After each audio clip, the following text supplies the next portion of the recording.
Jarryd Wallace in 5, streaking ahead. Woodall closing late, but Jarryd Wallace holds him off.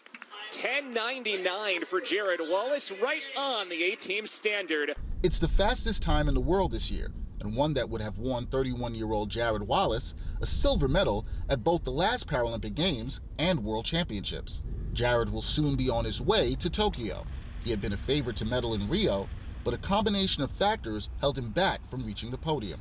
Being able to just be present in that moment and know what my objectives are and execute the race is what's going to allow me to do what I've been able to do in races in the past. And I truly believe that I'll be on the podium in Tokyo. There's definitely a lot of experience that I'm going to bring to the table this time around. I have some unfinished business. I have some big goals. I have some big dreams to be able to go and bring home some hardware for the U.S. team.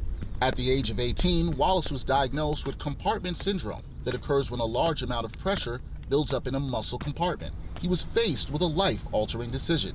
I left that meeting knowing I was going to have my leg amputated, and I left that meeting remembering what it was like to have a dream, remembering what it was like to set goals. And that's why I walked into the hotel, got onto the computer, and Googled the world record list, because I was like, let's do this thing. Let's go back to goal setting, because that was a huge part of my persona. Jarryd not only has the loving support of his family, he is a Team Toyota athlete and enjoys the backing of the world's largest automaker, who believes mobility is a fundamental right for everyone.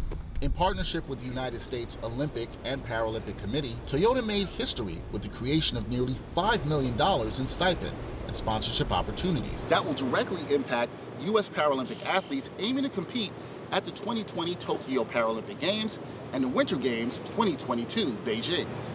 Toyota believes that really anything is possible, that you should have the freedom to go after everything in your life. And we want to encourage you to go for it, to start a journey to overcome, or to just simply exceed expectations. It doesn't matter really where you're at in life. Our goal as Toyota is to provide you with that encouragement, that inspiration, maybe a vehicle or two, or maybe a mobility device or two to make your life even better and more freed up. I think Toyota's got maybe the greatest slogan of all time, start your impossible, and what Jarryd has gone through, many people would say, well, that's just impossible. And I think they're a perfect partnership. I've gone through having a foundation and working with prosthetic companies and even designing blades with engineers in Japan. Each step I've learned something new. Each opportunity has created a new perspective. Right now I'm in the process of designing what we're calling an affordable running blade. The perfect plan doesn't exist. It's not always going to happen the way you think, and you have an opportunity to let those situations rock you, or you have an opportunity to learn from them and grow from them. Later this summer in Tokyo, watch your screen closely, because his determination and grit alone could propel him across the finish line first. This is Dexter Henry.